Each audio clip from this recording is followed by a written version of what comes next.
좋아요와 구독 눌러주세요. 처음 만나는 인물 한국사. 어린이 여러분, 안녕하세요. 안녕하세요. 삼국시대로 시간여행 떠났는데요. 삼국이 어떤 나라인지 기억나세요? 당연하죠. 고구려, 백제, 신라요. 자, 오늘은요, 삼국 중에서 고구려의 왕을 만나보려고 합니다. 바로 광개토 대왕! 대왕의 대는요, 크다란 뜻이에요. 와, 얼마나 대단하길래 대왕이라고 부르는 걸까요? 기대도 좋습니다. 우리 민족의 이 자존심이라 불린 만큼 대단한 분이셨거든요. 그럼 한국사를 빛낸 별 광개토 대왕을 만나러 가봅시다.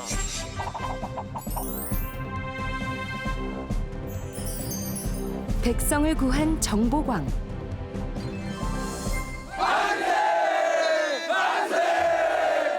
고구려의 만세 소리가 울려 퍼집니다.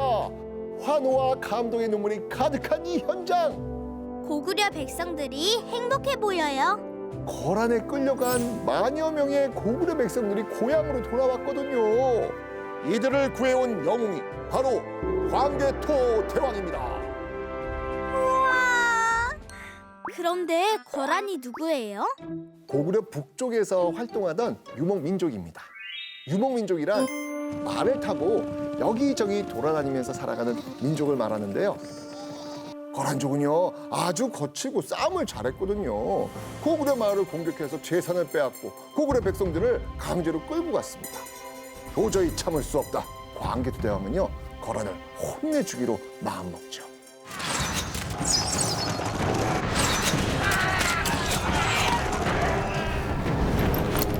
고구려에게 처참하게 패한 거란. 고구려는 거란이 차지하고 있던 땅을 차지했고요. 그곳에서 나오는 소금까지 얻습니다. 그 소금을 백성들에게 나눠주었죠. 광개토 대왕은 백성을 지키기 위해선 힘이 센 나라가 되어야 된다라고 생각했습니다. 고구려 영토는 여러 나라들로부터 공격을 받기 쉬운 위치였습니다. 군사적으로 힘을 키워야 이 백성의 목숨을 지킬 수 있었던 것이죠. 최고의 방어는 공격! 광개토 대왕이 정복왕이 된 이유입니다. 광개토 대왕과 치열하게 싸웠던 나라는요, 후연이란 나라인데요. 요동이란 지역을 두고 치열하게 대립합니다. 요동이 중요한 곳인가요? 요동은 중국으로 가는 통로가 되는 곳이거든요. 철의 재료가 되는 철광석이 아주 많아서 철기를 만드는데 아주 큰 도움이 되었죠. 지난 시간에 철이 있어야 강한 나라가 될 수 있다고 하셨죠? 철로 무기도 만들고 농기구도 만들 수 있어서 말이에요. 맞아요. 결국 광개토 대왕은 후연이 가지고 있던 요동을 차지합니다. 후연은 고구려의 요동을 다시 빼앗고 싶어 했겠죠. 그래서 계속 고구려를 공격합니다.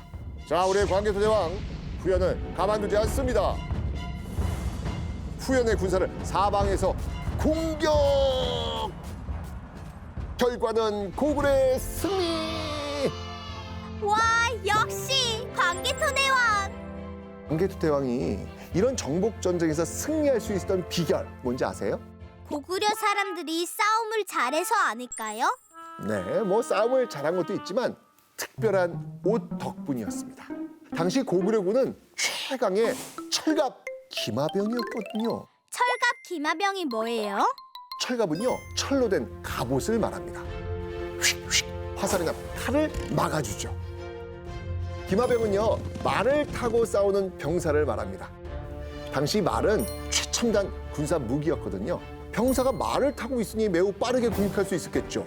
게다가 고구려 기마병은요, 철갑옷을 입었습니다. 말까지 철갑을 두르고 있었습니다.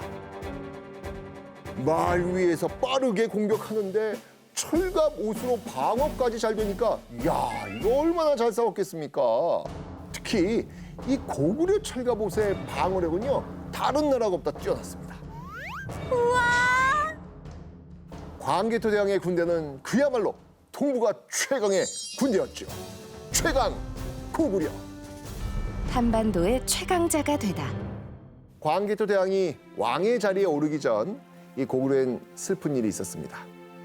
고구려의 16대 왕 고국 원왕이 획제와의 전투에서 전사한 겁니다. 고국 원왕은 광개토 대왕의 할아버지였거든요. 이제 광개토 대왕의 복수가 시작됩니다. 백제를 향해 진격! 고구려군이 국경을 넘어 백제의 마을을 공격하죠. 광개토 대왕은 직접 수군을 이끌고 배에 오릅니다. 배가 향한 곳은 바로 백제의 도읍인 한성. 땅과 바다에서 동시에 공격하는 전략이었습니다.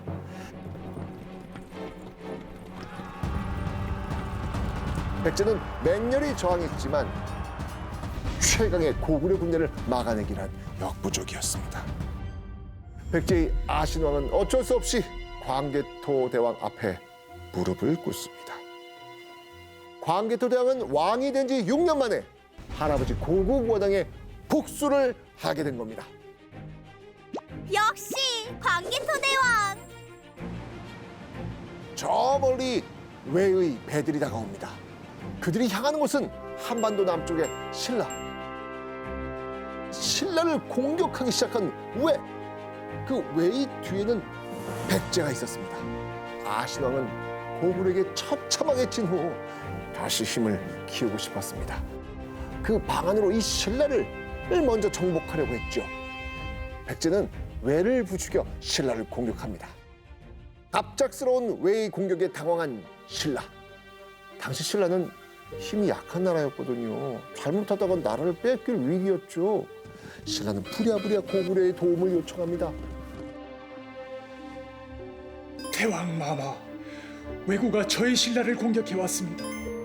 부디 태왕의 하야와 같은 은총으로 저희 신라를 구원해 주십시오. 이때 광개토 대왕은 신라를 도와주기로 결심했죠. 한반도 남부를 백제가 다 차지하게 둘 수는 없었으니까요. 5만 명의 고구려 군대가 남쪽 신라로 향합니다. 신라에서 외의 군대를 격파하는 데 성공한 광개토 대왕. 자, 이제 광개토 대왕은 한반도를 장악합니다. 왕 중의 왕, 광개토 대왕. 짜잔! 이게 뭔지 아십니까? 우와, 엄청 큰 돌이네요.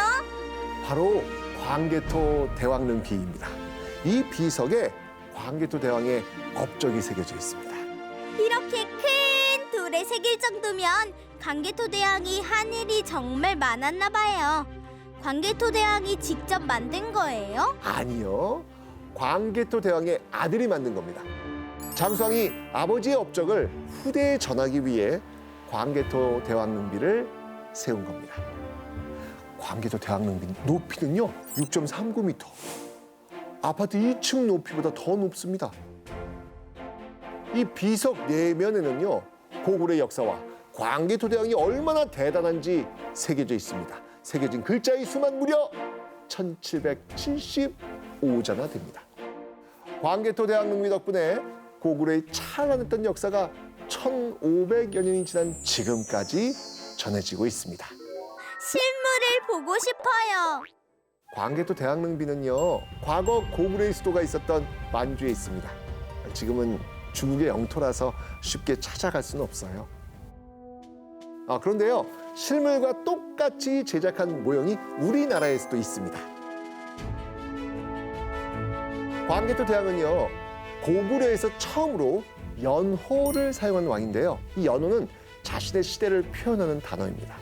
예를 들어 제가 왕이 된 첫 해를 큰별 1년 이렇게 표현하는 거죠. 광개토 대왕은 자신의 연호를 영락이라고 정합니다. 영원한 즐거움, 영원한 행복이라는 뜻입니다. 원래 연호는 중국의 황제만 쓰던 것인데 광개토 대왕이 연호를 사용한 것이죠. 중국과 대등했던 고구려의 위상을 느낄 수 있는 부분입니다. 광개토 대왕 능비를 보니 그때 고구려 백성은 행복했을 것 같아요. 고구려의 기상을 느꼈기를 바라면서 오늘 이야기 끝!